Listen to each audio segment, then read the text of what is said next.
good friend Annika, who I've known for a long time, and she's with Serenity AV. We're gonna walk through AV 101. So we talked about this, and we talked about doing it in an office, right?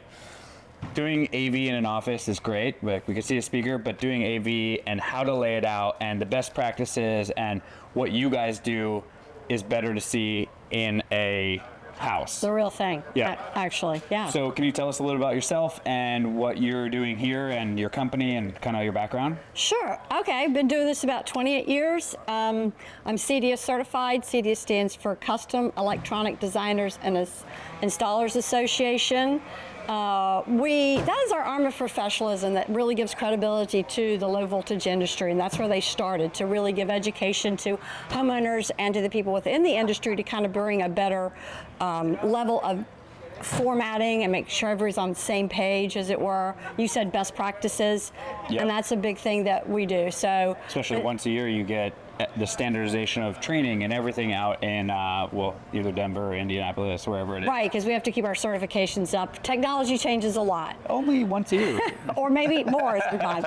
So yeah, it's very important to keep our education up. That way we're on top of things with our clients, because they're going to have a lot of questions. Google is a thing. Yes. People tend to do research, so we're here to help with that, to know what's best for them and their lifestyle, and to know what's out there to help guide them to the best solutions for their houses. I feel like home automation, I mean, my background is in it from the lighting control side, and I feel like home automation is something that's really scary, but it's become more and more mainstream as, Rings and Logitechs and things like that have become more of a mainstay. Even Google Home or what's the Apple HomeKit, right?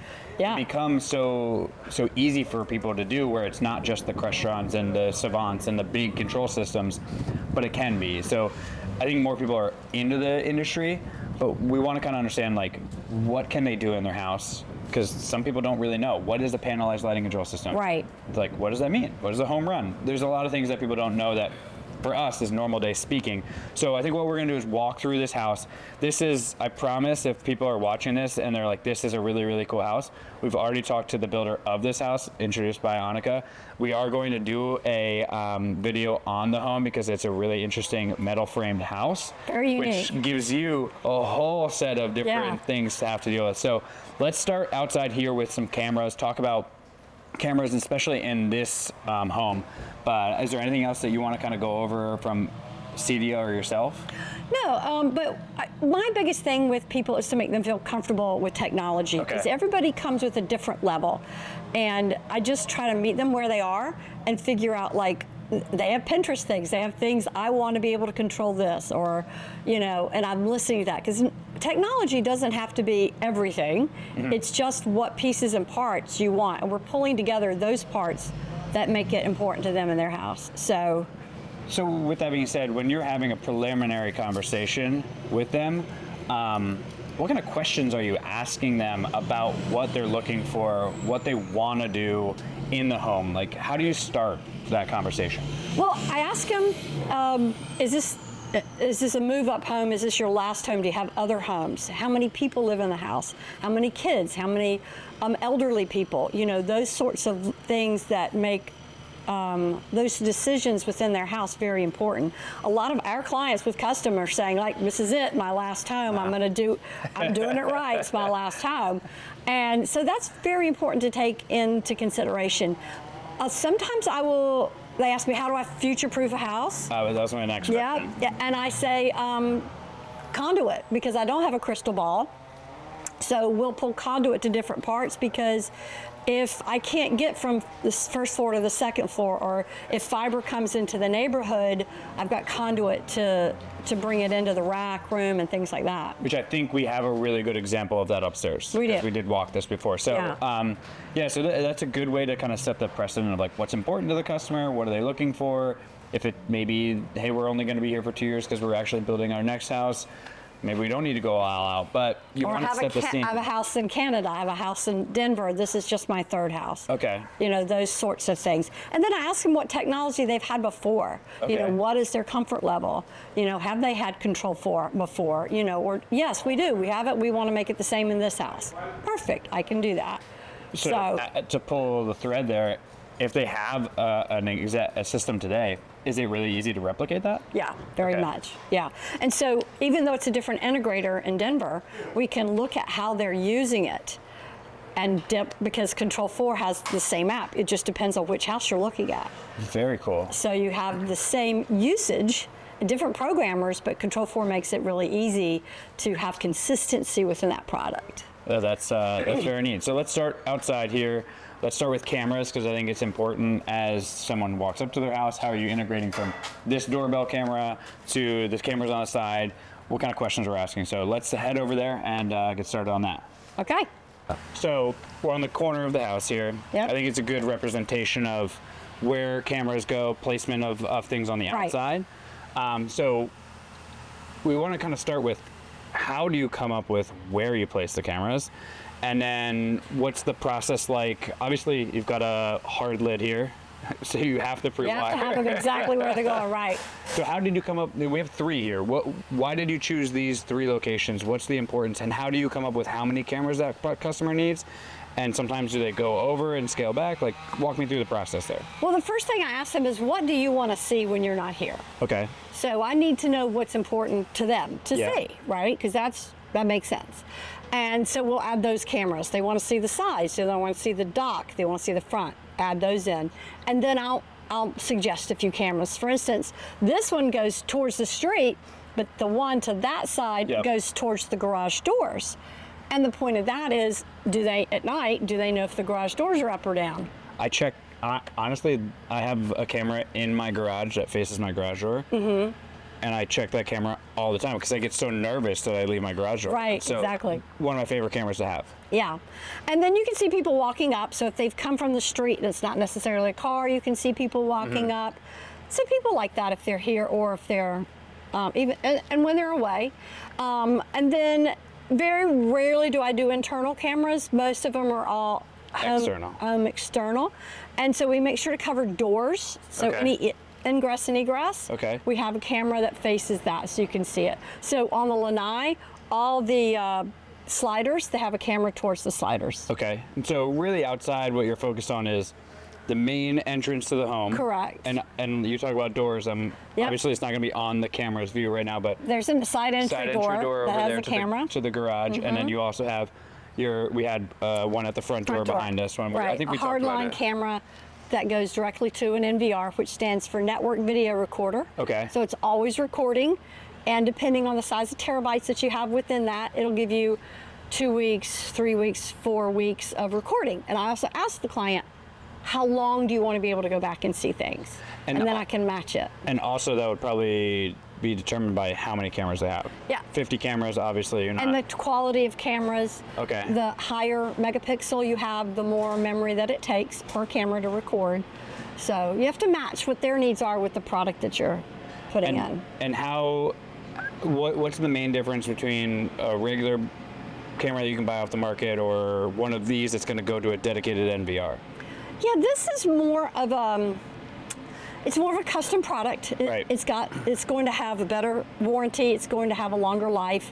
It's meant to be installed in an application like this for customers that are hardlining directly into them. That gives them, you can't just walk up and interfere with the cameras as much because you'll see them coming up, that kind of thing. So it's a more reliable camera for the client. Also, I would imagine you're changing field of view on each camera, right? Like these ones, you don't need to have such a wide angle, Right. Which when you buy a camera out of the box at a big box store, there's one camera lens, where just like lights, when we talk about lighting inside of the house, there's multiple options within the cameras that you have, right? Right, so this is called a varifocal camera, and what I have the ability to do, and we do with each client, we put them up, but then we use part of the Control 4 iPad piece that they have, right? Okay. And then we have a tech here, and we'll look at each camera, and we'll Very say, what do you want to see? Is this it? Higher, lower, wider?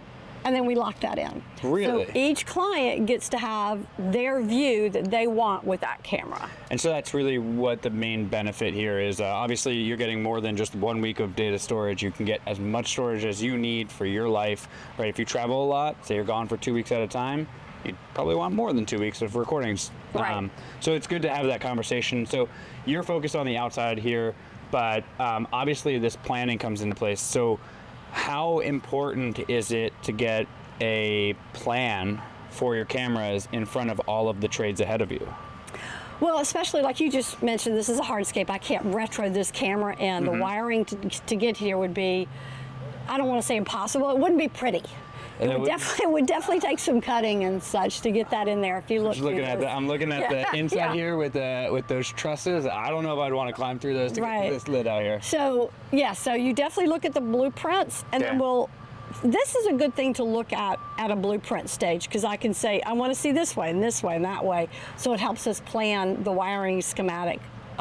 Which we talked about. We're going to go through the whole house and talk about how you have to do that ahead of time, but cameras are very important in that aspect, so you can get them where you need them. Yep, and then you have all your drops already done in this stage so that you're not missing out, because obviously a lot of the times people are starting to build and then they start thinking about things. It happens to us all the time, where it changes what they can and can't do on the project. So having these conversations, and we'll reiterate this as many times as we physically can, having conversations with your low voltage contractor and your builder about the things you want to do in the house. The earlier you can do it, it doesn't matter anything. You just want to add a wine fridge. It's just a wine. It's not. It's a lot of things that go into it. You just want to light your cabinets. It's not just that. Like that. So having these conversations earlier gives you a better opportunity. So let's go into the garage and check out what panelized lighting is, because I think that's a really cool aspect.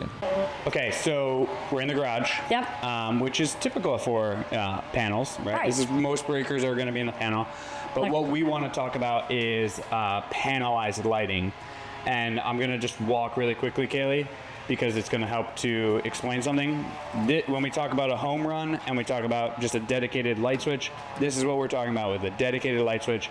This just controls the cans in the garage, right? Right, so you've got can, and the Romex runs, boom, right to here. And then you're getting your power from a panel. A breaker panel when we talk about that.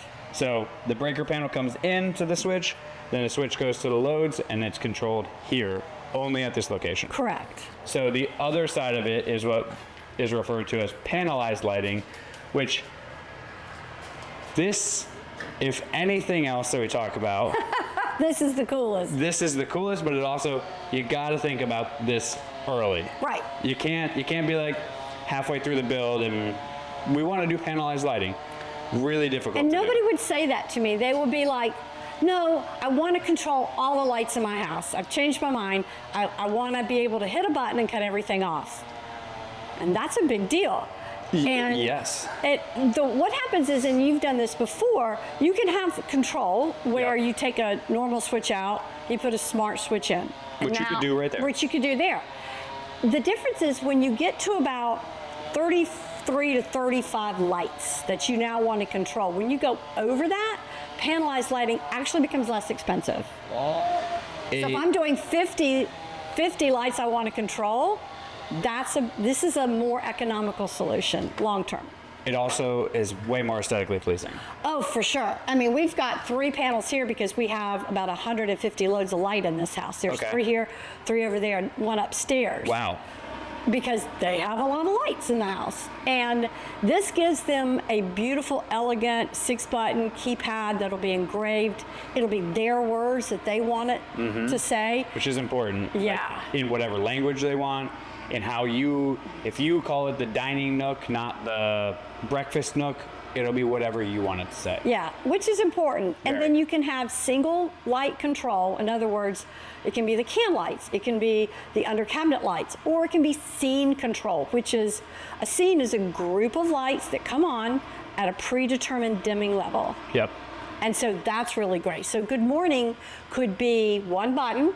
That's the cans, the under cabinet, the hallway to get to that, the cabinet lights, a whole bunch of things that sets that mood.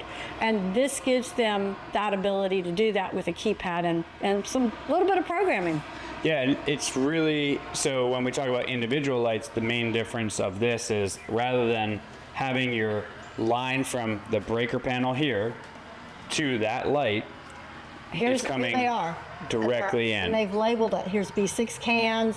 And what we have done is we've put together a lighting load panel structure. So the electrician had a schematic of what goes to each one of these loads, so they know. And it helps us because when we program this, we have to know which one, and we also have to make sure we've done a proper count, because this only holds 35 loads. Yep. So, or excuse me, 40 loads. So you have to know, oh, do I need another panel? And one of the things we do with clients, because I know you know this, they make changes during. Never. Never. No one ever changes Nobody ever anything. changes. We're perfect the first time. So all of a sudden it's like, oh, I want to put a sconce here, or oh, I want to do that. So we always plan with what we call as headroom. Yep. So we have the ability during construction to grow. So you're not gonna do 39 loads in one panel. Well, what I'm going to do, and I'm going to count the loads, and let's say they have 80. Yep. I'm not going to plan for 80 loads. I'm going to plan for 100 loads. Right. So you're gonna do an 8, a 40, a 40, and a 20. 20. Yeah. Right, so that we have the ability during construction to grow. Because as you can see, this whole wall is electrical. Yes. And if we hadn't placed it and put the construction proper for all the framing, I wouldn't have had the ability to do that. They actually came in here and made this spacing smaller so that we could make sure to add all this. And these panels always, of course, have a lip. So you want to be able to know that they're not going to overlap. You can't butt them together because it looks really like you didn't plan. So you have to make sure you do that. And it's still your garage, but you want it to look right. Yeah, and these they got a cover on them that has a little bit wider. Right. And so the one thing too about this is when you think about it with 100 loads, and you're doing a 40 and 40, it's really great to have 2 spots right here dedicated, but then have an auxiliary panel somewhere else where, maybe for troubleshooting or things like that, you have one panel dedicated to just exterior lights, especially on a project this size. We do. And now you have it right there. So you can kind of troubleshoot really quickly what panel it's going to be. Obviously, lay it out early, get into it early, make sure it's done on the plans before you start wiring. But I think this is one of the coolest, I say that a lot, one of the coolest things. Not because I worked in this industry for 10 years, and for this manufacturer, but I really think it changes the game. It is connected to the internet, so you need to make sure you have to have that. Well, this goes back to the network switch because it is all controlled through the system. So the electrician does all the high volt.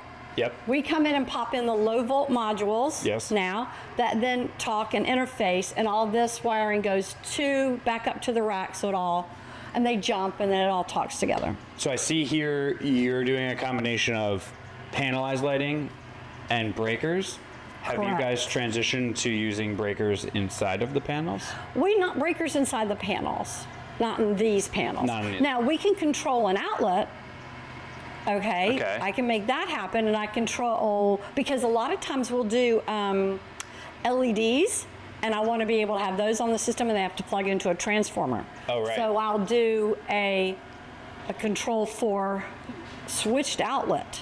Ah. Right, so I have that ability to control Okay, them. and then you're switching to the outlet, and so in this module you can do fans, you can do dimming lights, multiple styles of dimming of lighting. Yeah. Switching.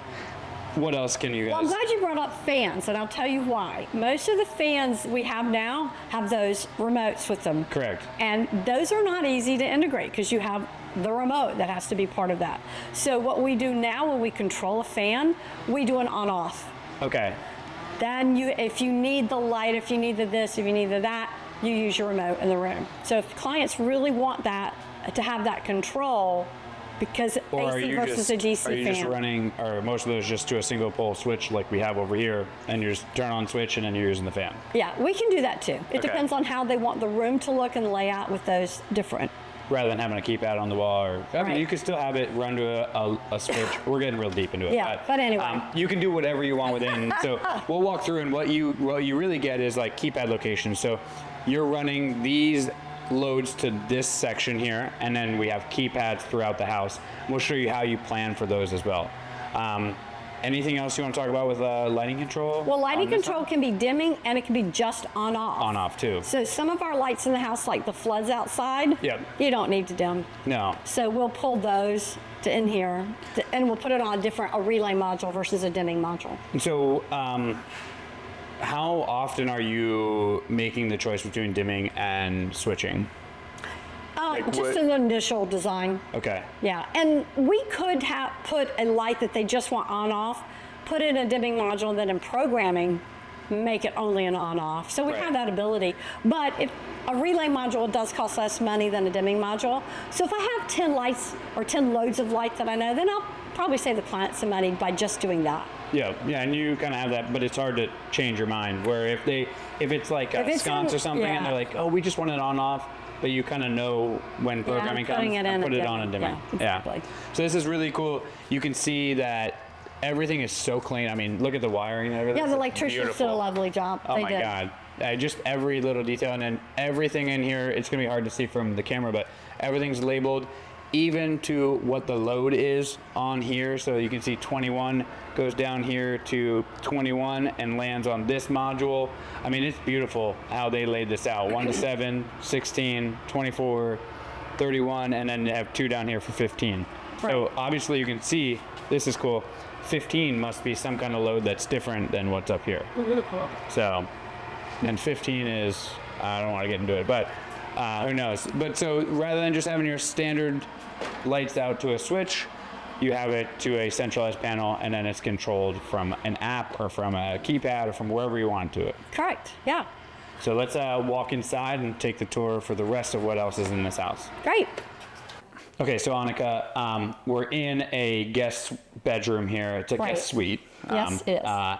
And on the first floor of the house, really unique. Obviously, it's a metal framed house, so there's a Right. lot of unique situations that we're in. But I think in this room, it shows pretty much everything that we've talked about that we want to do, right? It's got future proofing. It's got a lot of parts and pieces that we want to go through on a layer. So when you're talking to your customers about what they want, how much does the plan change as it comes to what the material choices for the building is? Okay, material choices for the building.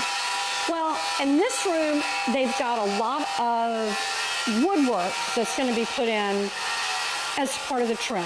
So that was a big part of what we had to think about, because we had to have keypads and TVs and different things that fit within there. And the electric and the TV placement had to go within there as well. And when you talk about woodwork, you're talking about cabinets, molding, trim cabinet- molding. yeah, exactly. And so I don't know if it's going to be easy to see, because we see this all the time with our, even just regular light switches. Sure. We have to let our electrician know what that molding width is so that we can move our light switch to the side of that. Correct. And this is really important to look at, and I know you'd have to move the camera to see, but obviously it would have been really easy for whoever's installing this, because this is a keypad, to just put it right here. Yeah, right up against the stud base. Right. And then if they have it, they had trim molding, because they're going to wrap this around, so we couldn't really do that, because otherwise the piece would be cutting into the wood. So we had to make sure it was a minimum of 4 to 4 inches off of every edge. And what size molding are they using in this? They're going to do, I know each door is framed with 4 inches, but this particular wall, because it's wrapped with wood. Okay. So we didn't want the wrapping to be right there, because aesthetically it doesn't look very pleasing to have it there. So we put it where it's accessible when you come into the room, but yet it's far enough away that it still looks good. And we talked about how unique this is. This is a metal frame building, so you can see every stud, everything is Yeah. metal. So not only do we have to move it off, but you have to build some furring to move that off so that you can connect to it, because it's not Correct. just going to hang freely in there. Right.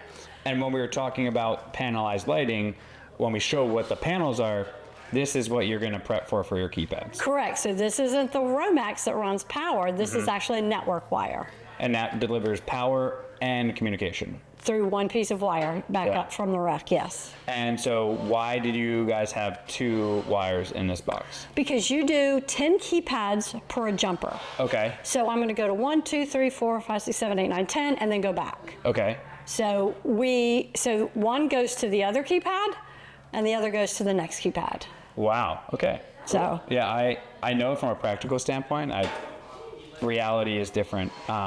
So while we're on this wall, obviously you're furring it out based on all these things. And this, one of the things that we talked about was, how important it is to coordinate. correct. So you had this amazing coordination meeting because We did. you have so much woodwork. We're talking just in this corner, you've got benches and all these kind of things going into Yeah. it. How much you're going to wrap the wood.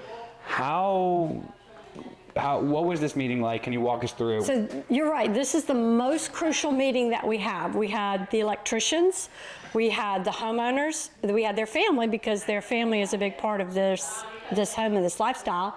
We had the wonderful interior designer, we had the builder, and we had the cabinet person. And we went room by room by room and talked about where every light was, every detail of the woodwork, what the homeowner's expectations were for using lighting or TVs or whatever, because it has to be convenient.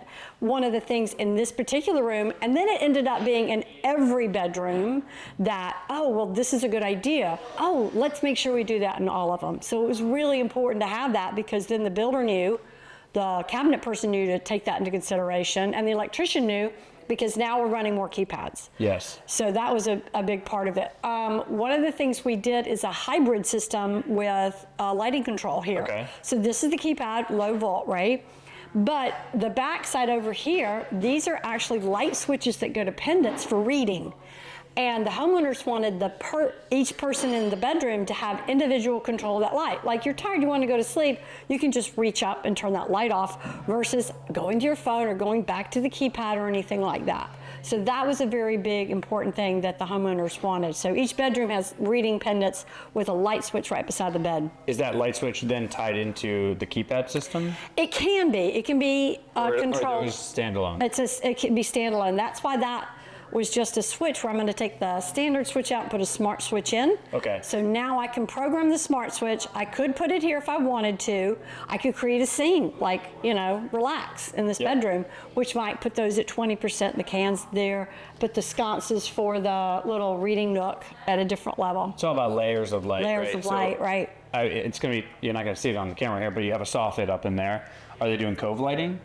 They aren't in this particular room, Okay. but they are in most of the bedrooms. Because Yes. now when we add, you got two sconces coming down, you've got cove lights, you've got pendant lights. Now you're creating all these layers. Correct. And that's where having the system behind it, you're creating those scenes. So you can Correct. create relax, and it might not be all on or all off. It's somewhere in between that fits your lifestyle. Right.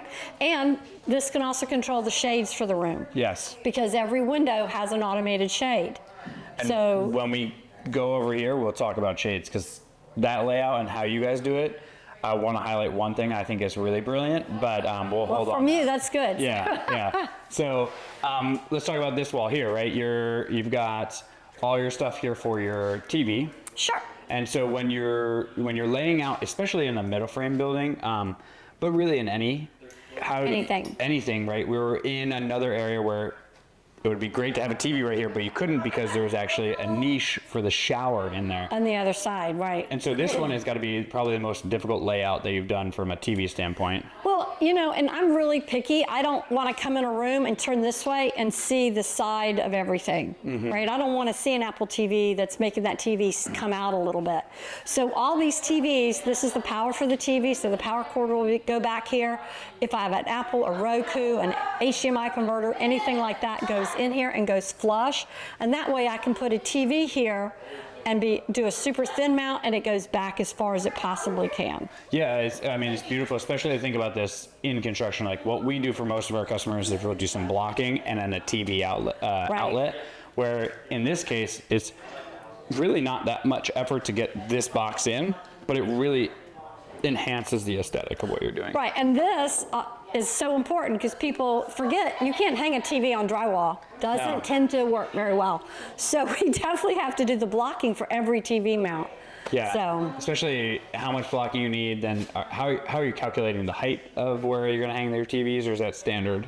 this one happens to be a standard, but I look at the distance that you're gonna go because the bed's there, and we don't want to be straining up if we don't have to. Yep.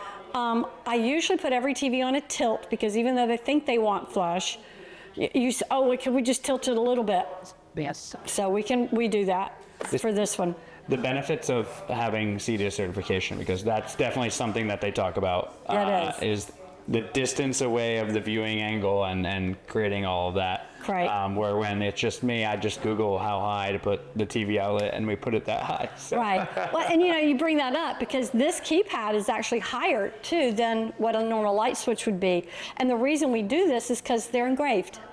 Oh, And you have to be able to read them. So that's really interesting. So we are on a active job site. So Yeah, we are. so you don't want to put it at the angle of your hand hitting it. You want to put it at the angle of reading it. Correct. Very, very cool. So let's turn the camera to this wall back here.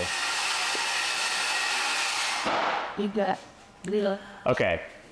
So when you talked about sconces, this is that switch that's going to hit These two these sconces. two sconces. Yeah. Well, actually, we've got cans and sconces in this particular design. The Okay. interior designer and the homeowners wanted cans and sconces here. Right. So your sconce is the and they do shorter look box. different, right? Yep. So that's your DMF thing, and then that's a pre thing for a sconce. Mm-hmm. So all the sconces come down and hang in front of the window to be beautiful, because once the shade comes down at night and the light is going to reflect off it, it's probably going to create a cool pattern or something like that. So see that final product and how it's going to look, and they can dim from here, Okay. as well as just cut on and off. Okay. But this one controls that, and that one controls the other one. Right, so you have independent control on Correct. both sides. Yep. And then you have your shades.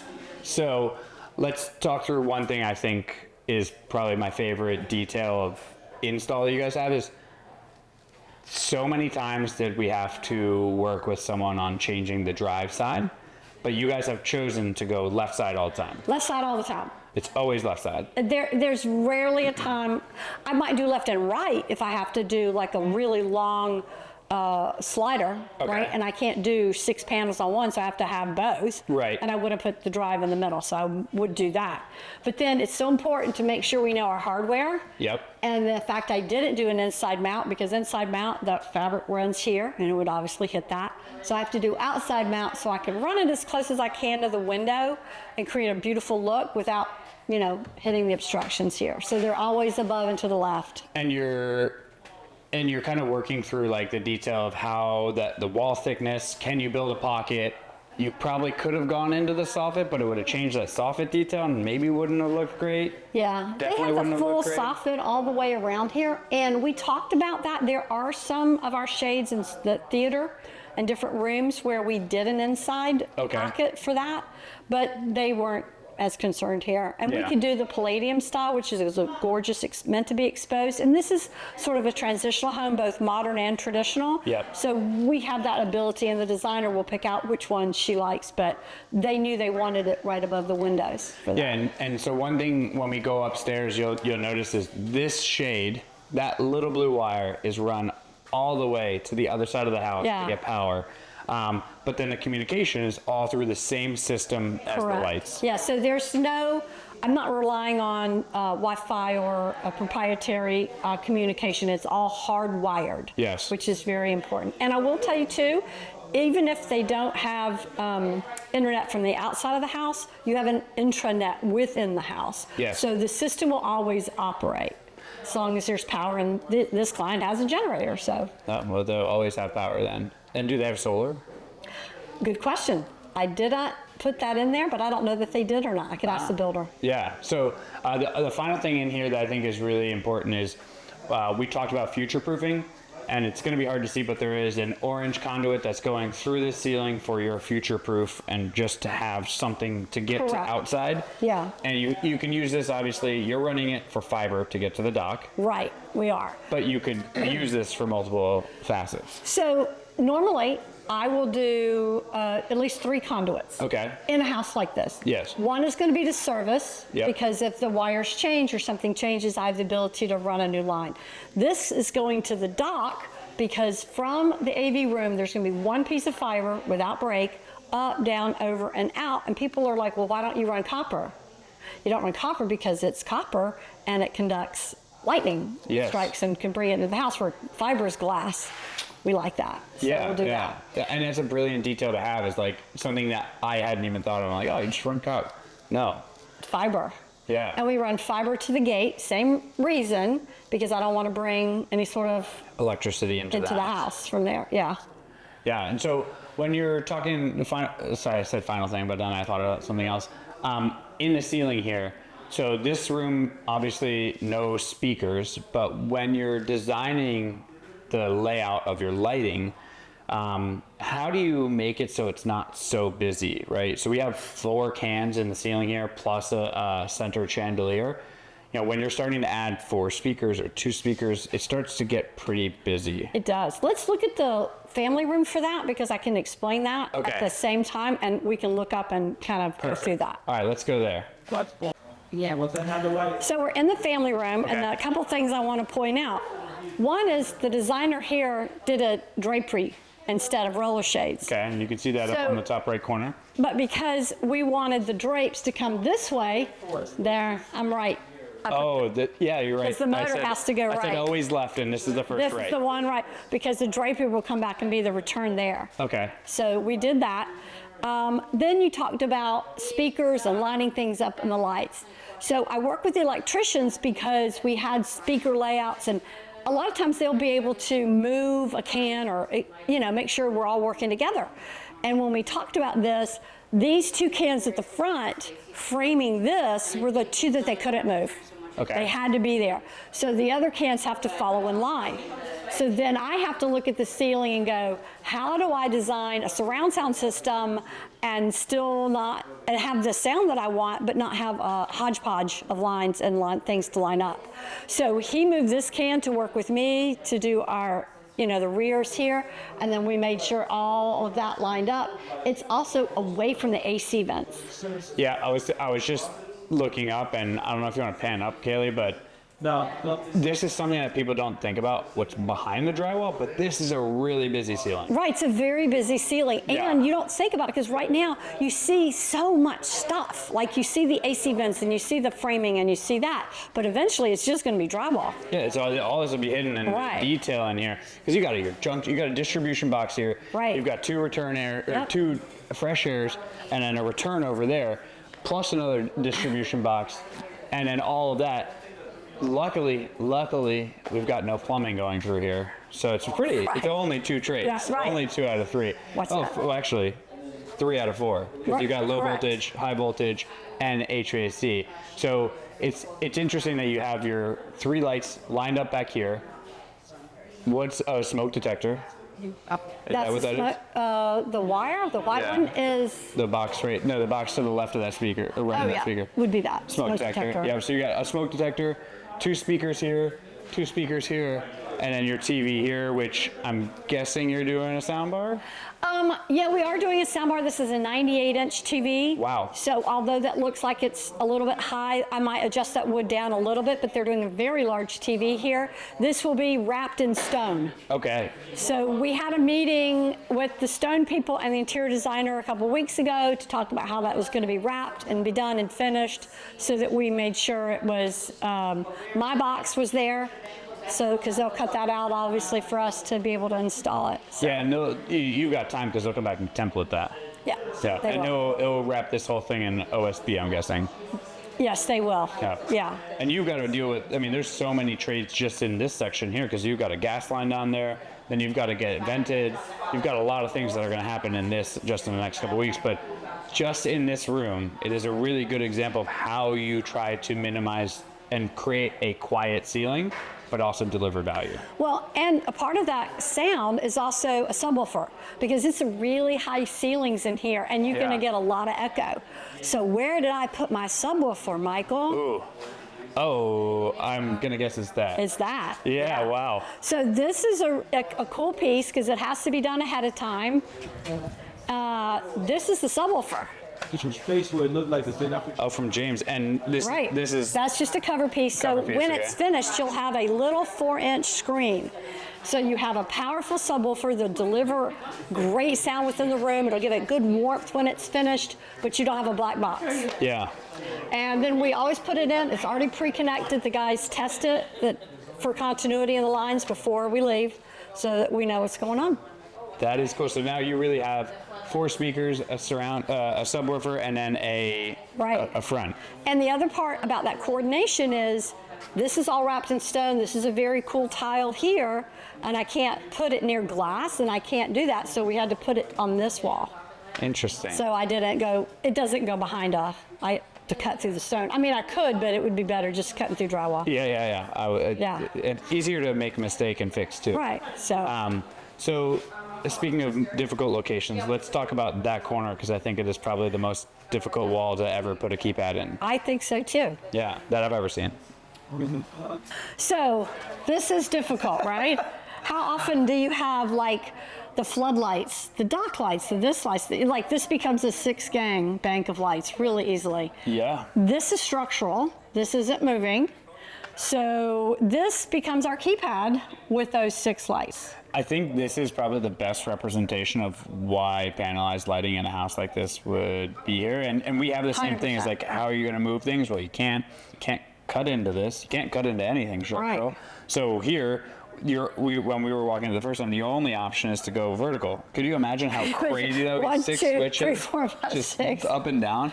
So right now you've replaced all of those exterior lights Right. with here, Yep. instead of having some way to figure out how to make 6 right here. Because egress, you really only need 1. Yep. So you'd have to then have your dock lights or those other ones maybe at a weird place. Yeah, maybe they're in your pantry and like, how do you turn on your dog? Oh, you got to walk all the way over over here. there. You got to walk all the way over here, and it's behind your drapery.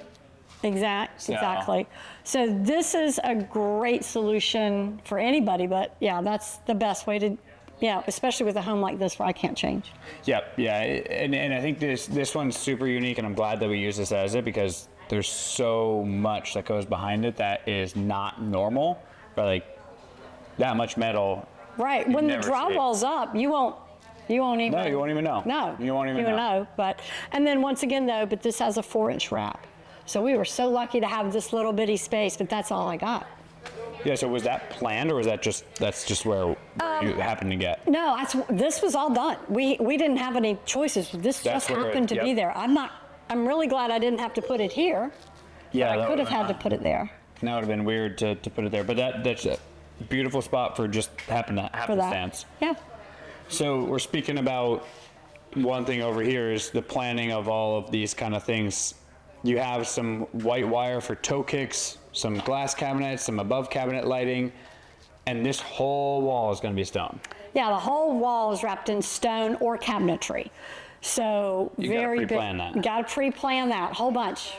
You guys are awesome by putting that pre-planning picture up there. Yeah, You got to be ahead because of it. everybody's on literally the same page. Yep. Yeah. So, yeah, you're welcome. Yeah. Thank you. The other thing you have to think about is Wi-Fi in this area. Okay. Okay, one of the things, stone and stainless steel tend to be a barrier for Wi-Fi signal.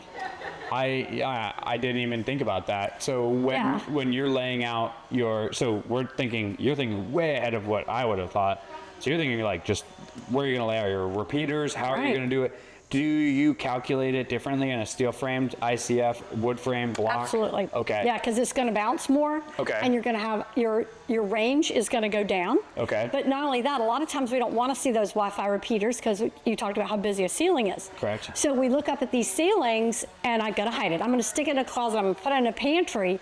But if the pantry is the other side of a stainless steel refrigerator stone wall, I'm not going to get Wi-Fi in here. So I had to position the Wi-Fi repeater in a place that's going to give this area Wi-Fi, still not be seen. And where did you choose? We actually ended up putting it, I'm pretty sure, in that's one of these corners here, because this area, it'll still come through the whole area. But instead of, that's the walk-in pantry there. Yep. So instead of putting it in the pantry, you put it in this full area. And when we come back to do 2 videos at this house, one when it's completed, so you'll get to see how did this wall turn out with all the pre-planning, how did these keypads come out, how did the shades come out. Right. But we're also going to do one where we walk through the house with the builder, and there's a really cool thing that you showed us back in there. We'll leave it till we come back with Billy. Right. But probably one of the coolest pantries we're ever going to see in our lives.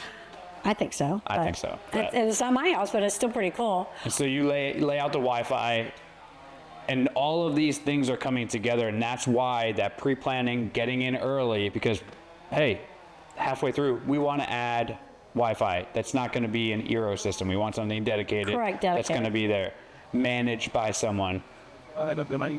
Yes, so you have to How have do you do that, that? all that wiring in place, and you have to look at it, and you have to look at the framing and the type of construction that you're doing and knowing where you're going to have that. A lot of people say, well, I'm not going to put a Wi-Fi on my porch. I got a Wi-Fi right here. Well, that's great, except hurricane glass also does not transmit Wi-Fi. Yeah, and now with the new code coming out, anything that faces a lake that is 1 mile wide has to be hurricane glass. Right. No choice. So now you're I adding can have a another layer. Wi-Fi unit right there in the ceiling, and I won't get it in the Wi-Fi. I won't get it on the lanai. So you got to have another one outside dedicated just for that back patio. So knowing your construction materials and what you're doing in code and working with that, it's really key. And it comes together, like you got to have all of these parts and pieces. You got to have your electrician, you got to have your architect, you got to have your engineer. All that comes together. Then you come in and you're tying everyone together as an integrator. With the homeowners. With the Because homeowners. it also has to be, sometimes, not rarely, they'll say, I don't want a TV outside, or, that's not a big deal to me. Okay, great. I don't offer it. So you always have to tie those details in with how they're going to live in the house too. Are you doing outside screens on this house? We are integrating the screens. Yes, those are Integrating the retractable screens, and we integrate with those. Yes, Okay. absolutely. And some neat little soffit detail out there. So let's go upstairs to your rack room up there and Let's see do that. that. 'cause Let's show you all the wiring it was there. really, really It's a beautiful. little bit of last time. wiring. A little bit. So We're in the I know in the theater. transition, I said we're going to go see your beautiful wiring. But we just couldn't We walked stop. We past had to go to the theater. We just had to. Walk past this theater. It's not your traditional theater because behind Kaylee is a 12 by 10 sliding glass door. Correct. Yeah. To add all of the difficulties of building a theater, but just put a really beautiful glary window in front of it. Right. That's Who wouldn't want that? super great design. Exactly. So talk through, you got some serious stuff in here. How do you deal with metal construction in a theater? Right. That's super difficult. Well, that isn't so bad. No? And, we did a couple things that were really key. Okay. We covered the whole wall with wood. Okay. Okay. And then it's going to be carpet in here instead of a wood floor. Okay. which So is important for you'll have acoustics. a door here, transition to carpet, which will help with reverb. Correct, with a reverb. And then all the furnishings, there's not a lot of reflective surfaces in here. And we talked about that the art couldn't have glass.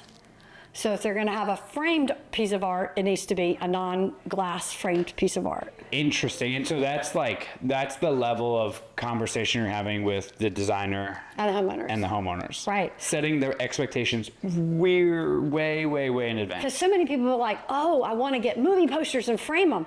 Great, let's put them on the outside. Yeah, on the entrance coming in. On the entrance coming in. And we can work with anything, because if you're going to do poster art, then just make it something that's nicer and that you don't have to put glass on it. Yeah, so you can canvas, still do it, something. canvas, things like that. That's important. But you do have some hardscape back here, because This is going to be obviously a bar. a bar It's going to be a wooden bar. with some cabinets. With some cabinet lights, Yeah. correct. We do have just one keypad for in here that's going to control the roller shades. Okay. But you're gonna hit it, and it's gonna be movie. And so what's gonna happen when you hit that one button, there is a screen that's built into the soffit here. Right. I can That's see gonna that come chase up down, front.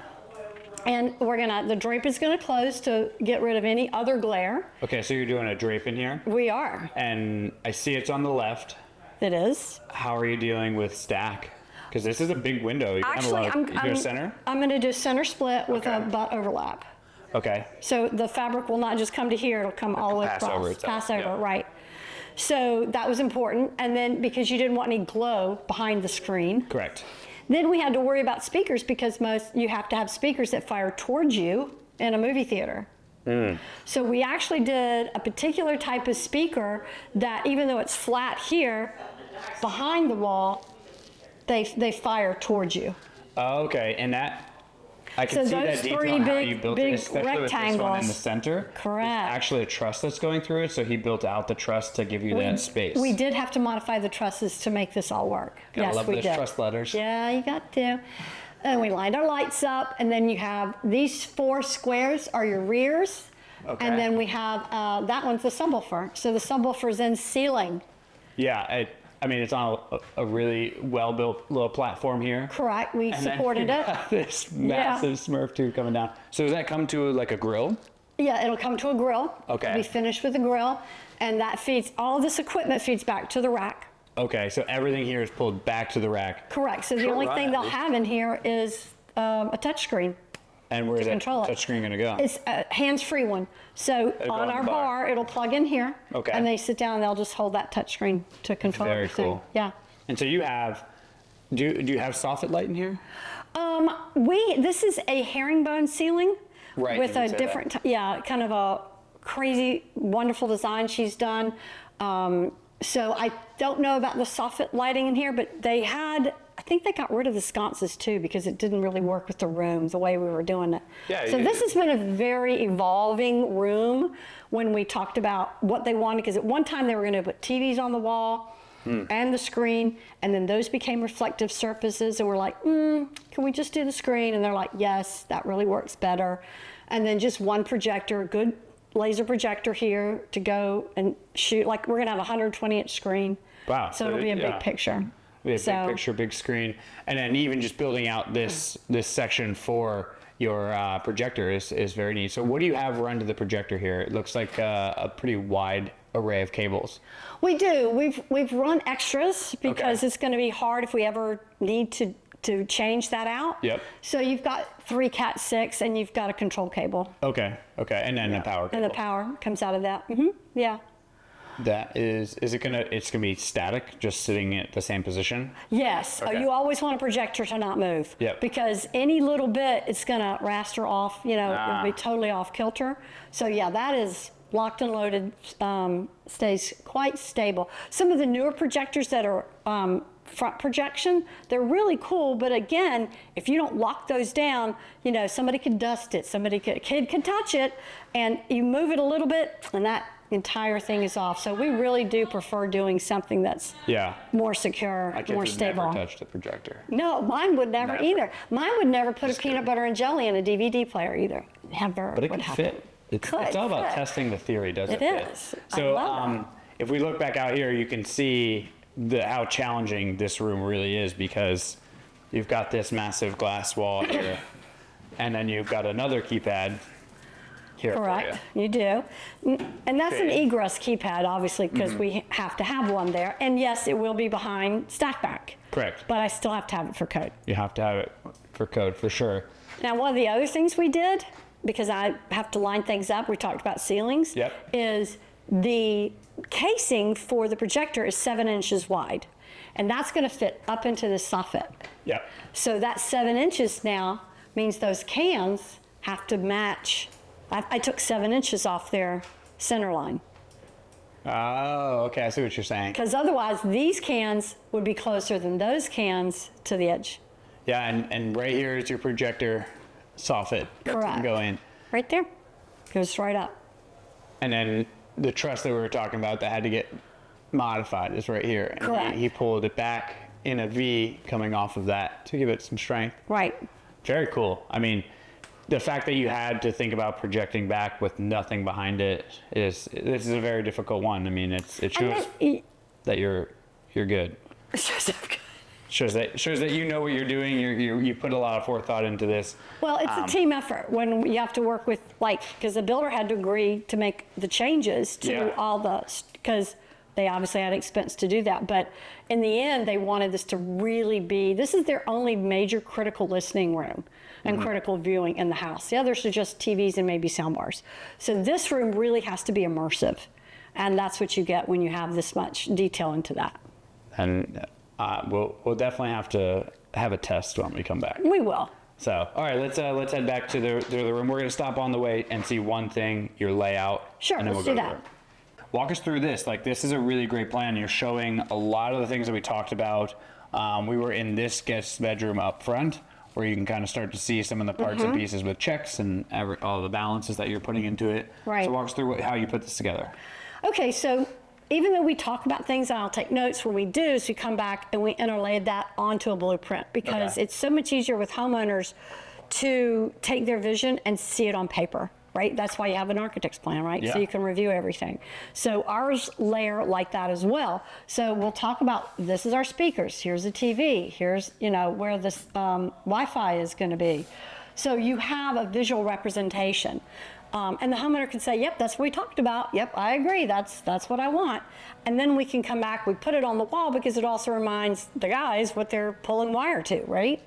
And then each lighting enclosure has to get, 5 Cat 6 to each closure. And it reminds them to do that. We'll do an electrical print like this for the electricians. Okay. And it'll say TV at 60 inches, dedicated outlet for the subwoofer, run the whip from the theater. Don't give me a power outlet, give me a whip. So we'll have an electrical piece for that as well. And the AV room, it'll say where I need my dedicated, how many amps, how many of them I need, what height, because security needs one. The shade panels need different You want things. all those dedicated so that Not all of them have to be, but the ones that need to be, need to be. are outlined. And that way, no confusion. It's boom, it's right here, we've got a good layout. How much how much time does a layout like this take and forethought? Or do you guys have a really good kind of basis of design, or does it always start from fresh? Always starts from fresh. Okay. And the first thing we have to do is find that AV room. Where are you Because gonna a go? lot of times it's not, the architect doesn't necessarily think, let me make sure I've got a room to They put a don't big give rack you in an there. AV room every time. I know, wouldn't you think? I find the same thing with HVAC. Yeah, well, and a lot of times they're saying, just put it in with HVAC, and all of a sudden our space gets really small. As So- we see right now. Yeah, it does. So I start from there. Okay. And then I'm like, well, maybe where do you want TVs? And do you want to hear music? And what rooms? And so you kind of, go through the process like that. So it's very organic, just kind of flows from there. And then we get back into the structure of things. So once we've got the beginning backbone, then I can say, how many loads of light do you want to control? Oh, we don't do the whole house? Okay, let's talk about lighting control. Do you want shades? Do you want them automated or not? It's very organic, it's flowing. And so that's why I can represent all of these windows and doors that have shades and things like that. So And as major changes are happening, you're updating this to Have what to. the most Yeah. up-to-date plans So are. we try to do all of this before the guys are on site. The homeowner signed it. The builder sees it. He or she's agreed to that as well. So before any wire is even done, we're in love with this plan. We've got this laid That's out. the plan that we're Yeah. doing. So The this big is where the AV magic room, happens. this is where, yeah, exactly. So all of the wiring for the house runs to one central location so that we can put a rack of gear here. And this will actually have 2 racks of gear. Okay. Because even with one, with the networks and all the processors and things that they're doing within the house, one rack just wasn't enough. Yeah. So That's crazy. That's a big. I mean, you can. it's a huge I can umbilical barely put my cord. arms around this. Right. The good thing about having, now, and this is where we lost a lot of room because we were actually going to put it over here because this was supposed to be her Christmas tree storage. Okay. Not. So what we ended up doing is our racks will be here, and obviously we couldn't work behind it. So the umbilical cord is really long so that they'll be able to pull the rack all the way out, turn it, work on it, and then push put it it back. back. Yeah. These are the shade control panels that we have. So we have 4 shade controls, so 40 shades. And so you got your panels. This is where everything comes back for the shades. When we talked about downstairs, they're home run back to the other side of the house. They land inside of one of these panels right here. Right, so this is the power. Power to it. So the shades don't have to have power by them. This is power over Ethernet again, which is the shade wire. So you have control and power through one line. And then we talked about your Smurf tubes. So you have Correct. 3 of them right here. So Dock, future-proof. service, and gate. Dock, service, and gate. And then this is all of the low voltage cabling throughout the whole house. Correct. Including like all of the shades that go over here, but this is TVs, internet, Speakers. Do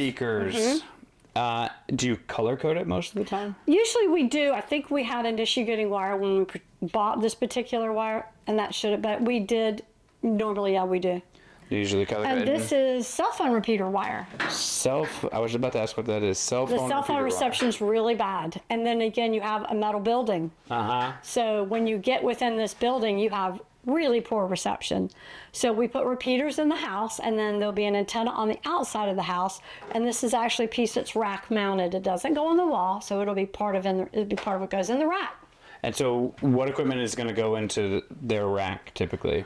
Okay. You have A lot of things. So on the bottom of each one of them will be heavy duty surge protection, uninterrupted power supply, battery backups. okay. Because we're in Florida, and it doesn't really matter where you are, but you always want your equipment to have a graceful shutdown. You don't want it to just click off. It's very hard for equipment. So you'll have the amps, and they're super heavy, so they go at the bottom. Then you'll have, the surge protections. Then you'll have amps. Amps are what gives your juice to the speakers, right? Okay. We have outdoor music systems, and those amps are heavy, and they'll go down there too. The in-wall subwoofers, those amps will go in here. Then you'll have the music servers, which we've got lots of speakers within the house, so that processes in here. We'll have a Control 4 C10, which is what we use as a redundant processor for lighting. Okay. Okay, so if anything were to happen, I've got 2 processors, the So Core you 5. have the Lutron processor? Or This is shades. This is all shades. shades. Lutron shades, and are you doing Control 4 lighting? Doing Control 4 lighting, Okay. actually. And then we've got, where was that? C10, the Core 5, which is the main processor for that. Okay. Then you'll have a bunch of network switches, right? Because everywhere in this house, we don't want to use Wi-Fi. Wi-Fi is our backup plan for anything. The only thing that should be on Wi-Fi ever is a cell phone and a laptop. You don't want to stream. All the TVs are hardlined. All the TVs, all the Apple TVs, all the whatever auxiliary sources of media are all hardwired. That's correct. Everything's hardlined. Do you hardwire direct to every TV too, just in case? Absolutely. Okay. Every time. Yep. Yeah, always. And sometimes 2. I mean, I like to have 1 in a backup. Yep. Sometimes 3, depending on the room. And, like bedrooms are 2, right? Yeah. But family room, I might put 3 or 4 Cat 6 back there, unless I'm doing a chase pipe and I can get back to it. Mm-hmm. Which, on the downstairs family room, it'd be hard to put a chase pipe in there because you've got a actual heat source in that. Yeah, it's a fireplace. Yeah. Yeah, you do. So you have to take that in consideration. I mean, you too, so. just got to see like we saw the detail on the lighting, but like look at how clean each one of these and are you can't run. Really, if you could see up high, the other thing we do, and this is not just code, but it's our standard, is to make sure all the wires are pulled up, bundled, and away from any high voltage. When you ever run a low volt wire with a high volt, you're going to get a 60 hertz hum. So it's going to cause interference, and there is like nothing you can put on that wire to get rid of that. Wow. So you always want to have all your low voltage wires. I like 2 feet. I think code is probably 6 inches. We really prefer it much further apart. So we bundle, we put it high and tight away from everything else. And then one neat thing that you guys have here, obviously you guys got a little cannibalized by the HVAC. But A little. What can you do here? But you run it through this, which is going to be what is that, a niche? Well, that is going to be a niche. So you run through and you got it all on hooks to keep it high. during pre-wire. So eventually the guys are going to come in this week as we're getting ready for installation. They'll take stretch and seal. It's not really stretch and seal, but it's like that, and they'll wrap all the wires and bundle it so that we don't get any drywall Dust the or spray stuff. spray foam? Yeah, don't want that on there. No. So we keep all of that to keep it clean. So all they have to do is take that off when they're ready to dress the rack and put it all together. So the hooks will come down. This will be a really cool room to come and see because you can see everything behind the wall and what's been put to it, and every room that we went into. And then it'll just be this clean little... Two pretty racks. 2 racks, yeah. In an AV room, it's not necessarily important to have HVAC in the room. It's better to have a return. Okay. Because even like we're coming into January and February, occasionally we put on heat. And I don't want to pump heat in here. So even if I do a small closet, what I want is like an attic return. So we put fans within the rack to move air, but we want the airflow to go out. So you don't need to put fresh air into it. You're just trying to pull the heat out. Pull the heat cycle out it somewhere else. Yeah, you want to cycle it out because you'll have the ability. The door will bring in, under there. So you want the ability just to pull the heat out. But you got that. You definitely got a return. Yeah, but not all people. Sometimes we get a room this big, and they're like, "I'll just throw a vent in there for you." I'm like, "No, please put me a return instead." You ever get the return passed around the doorway in? Sure. Yeah, I've had that. That helps your airflow. Yeah. Well, Annika, this has been awesome. Thank you so much. Oh my gosh, really appreciate it. I'll put all of her stuff in the description below. You guys can come and check it out. We will come back to this house and do one on the framing, but we'll also come back and show you what it looks like at the end once everything is done. I think it'll be dramatic. I think it'll show everybody why this planning and how much woodwork and how much detail that they've put in the design of the house, and why we had to have the infrastructure behind it to make it look as clean and beautiful as it is going to look. Yeah, and it really comes down to that pre-planning, right? You want to get, if you're going to do anything like this, you want to get ahead of it. And the more you get ahead of, the better the experience it is going to be for you as the homeowner, but also for everyone involved. Changes are great, but they hurt the pace and everyone involved. So the pre-planning is when you have, and a lot of times, I think I mentioned this earlier, that we'll have maybe we'll just have a TV music meeting, and that's a lot. Right? So then we'll come back and let's talk about lighting control. So we'll come back and do a lighting control meeting. So you'll have different types of disciplines, and we'll do the different disciplines per meeting. Yeah, I think that was another thing that you said that's really important is bite-sized pieces. We do the same thing, and we'll do selections, and it takes 4 hours, and you can see someone's eyes glazing over, and they're like, they start to care less, and then they forget about things. So bite-sized pieces makes it easier, makes it understandable, and makes it just a better experience. Right, I agree. So, well, thanks so much, guys, for watching, and we'll see you next week.